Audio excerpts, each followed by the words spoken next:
Hello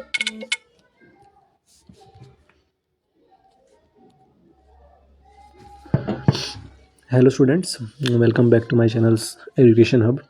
तो जैसा कि हमने 2 लेक्चर्स कर लिए थे पाइथन के, जिसके अंदर हमने वेरिएबल्स पढ़ लिए, फंक्शंस पढ़ लिए, मॉड्यूल्स पढ़ लिए, कुछ डाटा टाइप्स के बारे में हमने जाना था। तो आज मैं लाया हूँ एक और आपका डाटा टाइप है स्ट्रिंग। स्ट्रिंग क्या होता है पाइथन के अंदर, ये हम पढ़ने वाले हैं।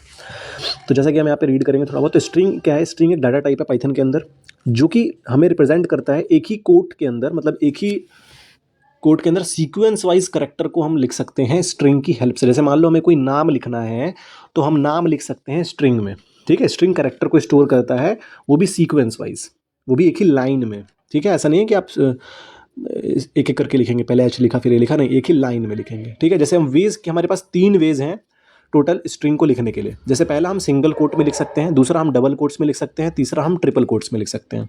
तो स्ट्रिंग को हम 3 तरीके से लिख सकते हैं टोटल, ठीक है। अगला हमारा स्ट्रिंग स्लाइसिंग। स्ट्रिंग स्लाइसिंग क्या है भाई? तो स्ट्रिंग पाइथन में हम स्लाइस कर सकते हैं पार्ट्स, मतलब स्ट्रिंग को हम पार्ट्स में बांटा जा सकता है। जैसे अगर हम एग्जांपल लें, ये हमने ऊपर हैरी लिया है जो, तो अगर आप देखेंगे तो हैरी में 5 कैरेक्टर है, HARRY, टोटल 5 कैरेक्टर है हमारे। इसकी लेंथ कितनी है? 5 है। तो इंडेक्सिंग कैसे होगी? अगर हम स्टार्टिंग से इंडेक्सिंग करते हैं तो 0 1 2 3 4, और अगर पीछे से करेंगे तो -1 -2 -3 -4 -5। अगर हम लास्ट से इंडेक्सिंग करेंगे तो 0 नहीं आएगा, ये याद रखना है, और स्टार्टिंग से करेंगे तो 0 आएगा। इंडेक्सिंग समझ में आ गई कैसे करनी है? स्टार्ट टू एंड करेंगे तो 0 to 4, और एंड टू स्टार्ट करेंगे तो -1 से 5। जैसे मान लो यहाँ पे सिंटेक्स क्या है इसका स्ट्रिंग लिखने का, तो नेम लिखा हमने, पहले हमने इंडेक्स स्टार्ट किया, फिर हमने इंडेक्स एंड वाला लिखा। ये मैंने बताया स्टार्ट टू एंड वाले का, मतलब 0 to 4 अगर हम लिखेंगे। जैसे एग्जाम्पल के तौर पर हमने फर्स्ट इंडेक्स को हमेशा, जब भी हम कोई भी चीज़ लिखते हैं ना, तो उसमें पहला इंडेक्स हम इंक्लूड करते हैं और लास्ट वाला को हम इंक्लूड नहीं करते। एग्जाम्पल के तौर पे समझिए, जैसे मान लो मैंने इसी हैरी के अंदर बोला कि 0 से मुझे 3 तक लिखना है, तो मैंने क्या बोला कि मैं फर्स्ट वाले को इंक्लूड करूंगा पर लास्ट को नहीं करूंगा। मतलब कि मैं 0 इंक्लूड करूंगा, 1 इंक्लूड करूंगा, 2 करूंगा, पर मैं 3 को इंक्लूड नहीं करूंगा। तो 0 1 और 2 नंबर पे क्या आ रहा था? ठीक है, HAR आ रहा था, तो हमने यहाँ पे HAR डबल कोट्स में यहाँ लिखा हुआ है, ठीक है। ऐसे 1 2 3 अगर बोला होगा तो 1 और 2 को करेंगे इंक्लूड, पर 3 को नहीं करेंगे, क्योंकि लास्ट वाले को इंक्लूड नहीं किया जाता है, लास्ट इंडेक्स को, ठीक है। तो 0 और 1 पे हमारा क्या था? हमारा HA।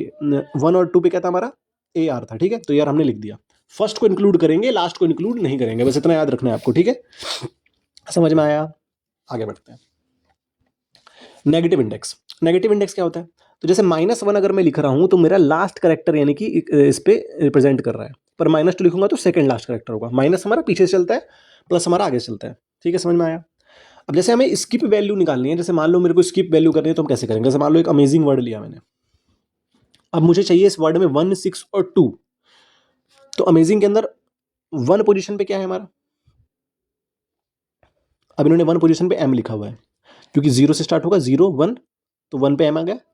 फिर 6 पोजीशन बोल रहा है वो, 0 1 2 3 4 5 5, और 2 बोल रहा है वो, MZN। समझ में आया है कुछ? ठीक है, तो आप ऐसे लिख सकते हैं। अब मेरे को बोलना है कि वर्ड, जैसे कि यहाँ पे 7 है, तो अमेजिंग हमने लिखा 7 नंबर में, वर्ड 0, तो हम ऐसे लिखेंगे, ठीक है। ठीक है, स्ट्रिंग फंक्शन है जैसे हमारे पास, तो लेंथ पता करना है अगर मुझे स्ट्रिंग का, तो लेंथ पता कैसे हो जाएगा? LEN से हम लेंथ पता कर सकते हैं।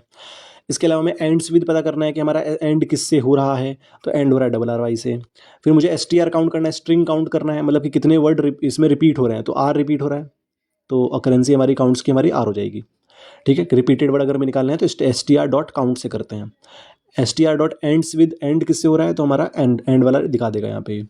STR डॉट कैपिटलाइज, कैपिटलाइज में क्या है? अगर मेरे को इसी को कैपिटल में लिखना हो तो फर्स्ट लेटर कैपिटल होता है हमेशा, तो HARRY ऐसे कैपिटल में लिख देंगे। फिर STR डॉट फाइंड करेंगे तो हमारा क्या होगा? फर्स्ट अकरेंस क्या हो रही है वो हमारी बता देगा ये, यानी कि ये STR फाइंड कर लो या STR काउंट कर लो, आपका इससे क्या निकलेगा? ये निकलने वाला है। रिप्लेस करना है तो जैसे मुझे R को L से रिप्लेस कर देना है, तो दोनों R हमारे दोनों L रिप्लेस हो जाएंगे, HALLY हो जाएगा। समझ में आया? अब मुझे स्केप करना है सीक्वेंस कैरेक्टर, तो कैसे करूंगा? जैसे मान लो मेरे को कोई भी लिखते लिखते न्यू लाइन पे जाना है, तो न्यू लाइन के लिए हम हैश फिर n लगाते हैं, ठीक है। फिर डैश T लगाएंगे तो हम नया टैब पे चले जाएंगे, डैश सिंगल लगाएंगे तो सिंगल कोट आ जाता है, ठीक है। डबल स्लैश लगा के हमारा बैकलैश हो जाता है। सिंपल सी बात है, ठीक है। तो ये बैकलैश है, जितने भी ये सिंबल हैं ये बैकलैश है, सिंगल बैकलैश लगा के एन लगाओगे तो नई लाइन पे आ जाओगे आप, सिंगल बैकलैश लगा के टी लगाओगे तो न्यू टैब खुल जाता है, सिंगल बैकलैश लगा के सिंगल कोट लगाओगे तो हमारा सिंगल कोट आ जाता है इसके अंदर, फिर डबल बैकलैश लगाओगे तो हमारा बैकलैश आ जाता है। सिंपल सी बात है। तो कुछ कैरेक्टर स्ट्रिंग्स के आपको पता होने चाहिए, अगर आप यूज़ करेंगे इसमें पाइथन के कोड में तो आराम से आप इसको ईजिली यूज़ कर सकते हैं। समझ में आया?